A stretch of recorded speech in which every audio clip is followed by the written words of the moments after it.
What's up guys, it's Cadeau with Tin Wiz. I'm here with my good friend, Flat Glass Joe. He's gonna show us how to do an install from start to finish. He has trained shops, he installs flat glass all day, every day. So let's get to it. Let's do it. So off the back, first thing you're gonna start with is measuring the glass. So you're always gonna do width times height. So right here, you always wanna go to the highest inch instead of the 38.5. Even if you do have a slitter, in case the frame is gonna be off, you probably wanna go with a 39 or a 40. So let's just say this one, we're gonna go 40 by 59 is just under 59. It's like, over 59. So we'll go with the 60. And we were provided with some Johnson film for the demo today. It's already a 60-inch box, so there's really no need to cut and pull it straight out of the box down to the 40, which is approximately right to the bottom. And here's one thing that I struggled a lot with, is getting the film out of the box, going on location in the person's home. It's one of the things that I need improvement on, so I'm excited about this part. So, like I said, there's no need for cutting. Normally, if it was probably 55 inches or something shorter, there's already areas on the box ruler here. So let's just say 50, you'll just plug it in here, put it right through there, and that's gonna pretty much hold the blade in place as you're making your cut. So it's very helpful. A lot of these in the industry leading manufacturers provide you with a ruler. But here we're just cutting straight out of the 60. From here to the ground, I've already pre-measured and we're right around 40 inches. So right when you get to there, what a lot of people I find after coming in from auto to flat glass, they struggle with the first roll. So what I like to do, just kind of tuck it at an angle. Once you get it going, then you can just bring it over and level it out. So now you're at a straight point without creasing the material. Amazing. And then once you get here, normally, a lot of times I enjoy using a slitter because you get precise cuts, but out of the box, just give it a little pull, gives you an extra inch. And then once you start your cut, just follow it through without pulling the material. And that's pretty much it, right there. And from this point, this is the trick, don't try this at home. So right now it's rolled for long ways. So I just slide it down. That's why he's the pro. So from this point, now we're ready to go. This film is pretty much ready to drop and ready for install. And when you said don't try it at home, can you try it at somebody else's home? Try it at someone else's home, now your own home. All right. Yeah. The first steps that you want to do is prepping the glass. Any paper towels work good. If you can find some that are like a lint-free, that tends to work better. I personally like using the ones from Costco. It's not a paid sponsor or nothing, but I enjoy those towels. You see that we got a tarp to absorb all the water that's going to be falling. It can be very slippery for people's homes. Even if you're on a construction site or anything like that, you always want to make sure you have some type of absorbing towels. Do you send any kind of liability forms, anything like that to your clients? It's always good to tell them ahead of time as well, just so they know what to expect. You're going to be in. A lot of people get freaked out, like when they see water going on, they think chemicals, some type of adhesive, scents, something like a heavy smell. So all we use is literally baby shampoo or Dawn with water. It's just a couple squeezes. So as long as they're aware of that, let them know ahead of time that we're gonna have tarps to cover all their couches, furniture, whatever it may be, and they're gonna be well protected. I think this is a good example of what we have to deal with. So this is a bug that just flew in onto the window.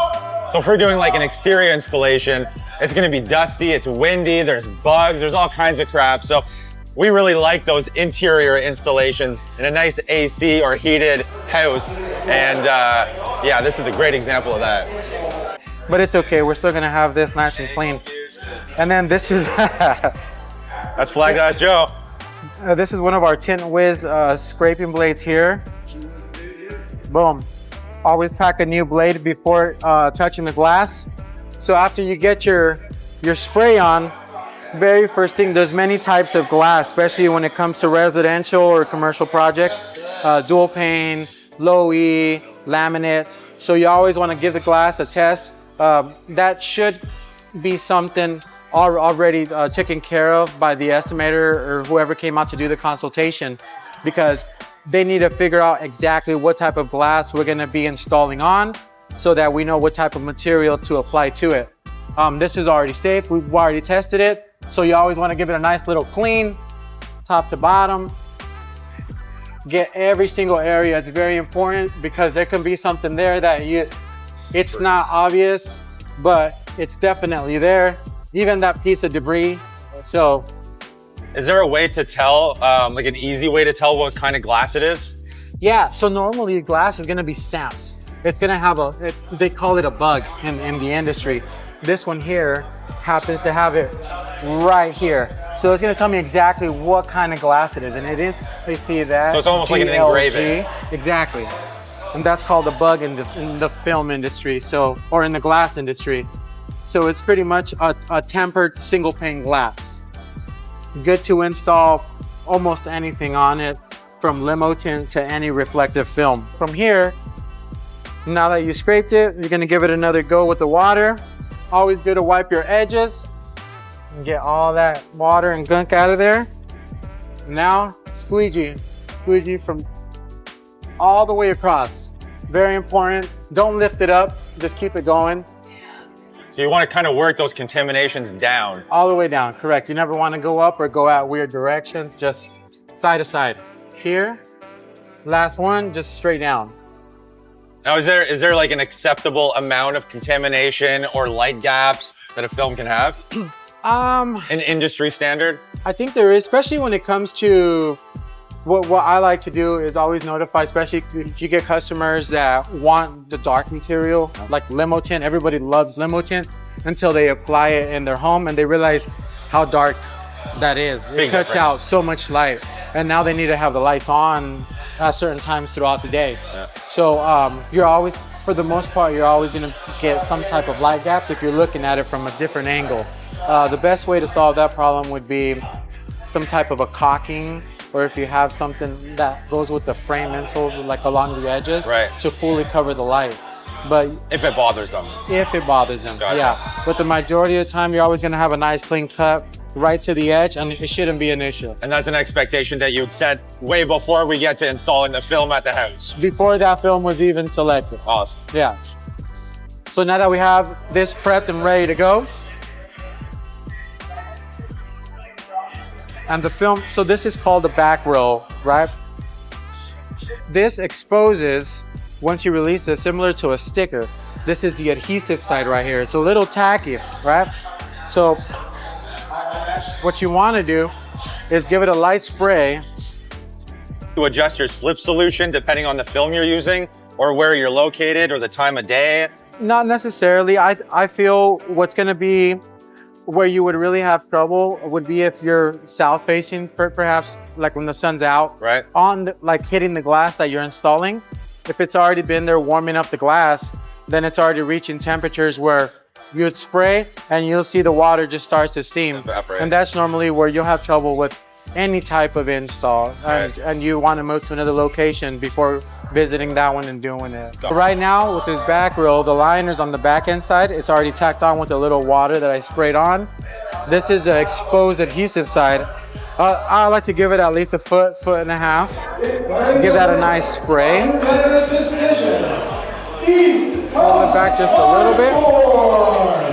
Following? I like that. Okay. And from here? It's all in the little details. All these little tricks save so much time at an install. I do that because I don't have to spray that foot and a half on top. So that way, I get no debris that comes down. So from here, I spray down. Now on that foot and a half that I got on the film here on the glass, I'm not touching the top. I'm here. Boom. Now I don't need to worry about debris coming down at all, even when I squeegee it out. And now you grab both edges. This is called the drop. So that's the drop there. You always want to have a factory edge on top. So factory edge means that if that's coming straight out of the box, it's a nice clean cut. So once you have that lined up, give that a little spray and you're gonna have your hard squeegee ready. Make sure that you're nice and aligned both sides, and then you lock it in. And so the reason you're able to line up the top edge is because you flipped it down here so that the factory edge is at the top and your raw edges are at the sides. Correct, yeah. So that's why I like to use a slitter, because you're always gonna have a factory edge out of every side. Right. So it doesn't matter. A lot of times you're gonna get a messed up corner, or the frame is waving in or something, or the gasket. So this kind of helps with that. After you've gotten that, the liner off, spray the whole thing. What I like to do, since it can still move a lot, then I'll just really lock it in across the top. Then straight down. After you do that, you know it's not gonna move. This is just the first passing that I'm doing, so I'll probably still go over it again. And you wanna be consistent with your strokes. That way you don't miss nothing. Overlapping strokes. Correct. Yeah. And I'm literally just doing half the amount every stroke, if you can tell. So I'm not here, that's gonna cause a streak to be under of water. Yeah. So you gotta keep it consistent every time. When you're doing reflective film like this, do you ever find it distracting looking at yourself? You know what? I just had this issue the other day. I couldn't look away. I'm having a hard time looking at you through here, actually. And then when it comes to the trims, this one has a 2-inch frame right here. So you always want to see where it's at, pull it out. A lot of times with your thumb, use it as a guide. And you're just gonna trim like that, little angle. Now that should fall right in. See that? Magic. That's a perfect cut. Amazing. Same thing goes for this side. This side, you see your corner there. Use your thumb as a guide. Make your angle trim. And that falls right in there. For beginners, hard card, I feel, is always good. I'm gonna move this out of the way for a second. Now, is there frames? I see a lot of guys that will just get their knife out and put it like one click out and just ride it in the frame. So that's gonna require a little bit of practice, I feel, because that's where I'm at. Like, I don't really need a hard card. Right. But when it comes to new people coming in from auto, you can keep a nice, clean, tight cut as long as you have a thin card. I wouldn't recommend like anything thick. So you're getting a bigger light gap. Right. Yeah. So Thinner the better. The tighter the better. And so here, you just lay your card down. You can even kind of angle it a little bit here. Have enough blade out, maybe two breaks on it. And then once you start your corner, you're gonna go clear across. And then when you finish here, probably stop right around there, a couple inches from there, and start from the other end, coming back this way. Once you get that going, just come right to where you finished, and now you have a nice clean cut. But you should always pull away slow too, right? Just in case it didn't cut all the way through. That's a good example right here. So the beginning, it didn't cut all the way through. So you can always just use your card again, run it, and that's that. Now you have a nice clean cut all the way around. Same thing goes for the size.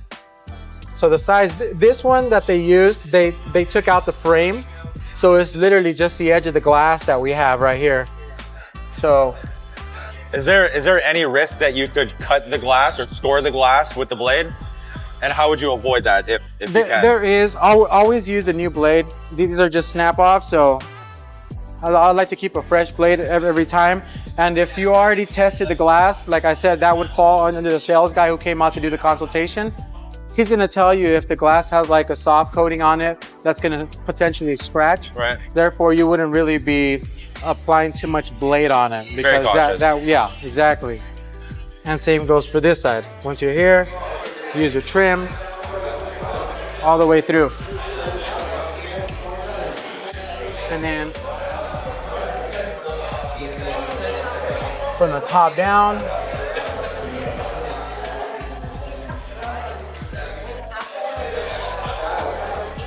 and there we have a pretty much finished panel, aside from squeegeeing out all the water.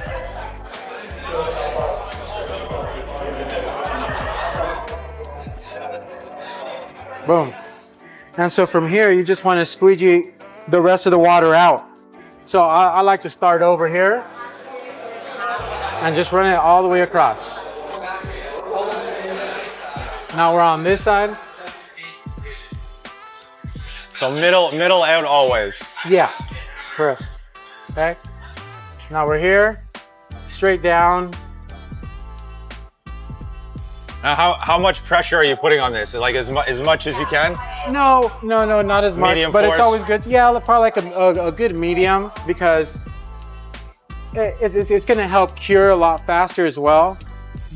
I've seen some people really not apply a lot of pressure, and they rely on the material curing, and that'll work, but it's going to look horrible for the customer for the full curing period. So, and is there potential of stuff not fully curing out or leaving bubbles and air trapped behind? Correct. So then they'd have to go back anyways. They'll go back and they'll probably have to explain to the customer why it looks the way it does. Right. So just do it right the first time. Do it right the first time. Do what Flat Glass Joe does. Apply the right amount of pressure, and you're always going to get the same results every time. And that's there. Boom. Ready to go. Oh. And now, would you go over the edge at all to dry anything out? Yeah. And what do we call those? Like So, if something were to pop up, if there's moisture left over. Fingers. With the paper towel, one of your hard cards, go along the edges. Maybe start at the top, keep it going to the top, and then you run it across just to absorb all the little water along the edges. Right? Right there, you know the water's not going to come back down. And now just same thing goes for all the sides. Is there any chance of the paper towel or any of the tools scratching the film itself? Yeah, not so much the paper towel. I mean, unless you're doing some type of vinyl install possibly, but for the most part, most of the solar products that are out there have a coating that's like a scratch resistant, where it can take the pressure of a hard card paper towel or a squeegee. Right, So, perfect. so that's pretty much hard carding all the way around. And now you don't have any fingers coming around. And so earlier when you squeegeed everything here and you left about 6 inches, the whole goal of that was to not push water back in and getting dirt in behind there? Correct. Right. Yeah. So based off that, It's that easy. how do you feel? I feel like I can do some Flat Glass Joe performance. Think you could get it done? I think so. Okay, let's give it a shot. Let's do it. He was able to take off the liner. A lot of times, you're gonna get a lot of people in the industry crossing over that are having issues. So a little trick we like to use would be applying a piece of tape to the liner side, and it tacks on, and it gets the liner really quick.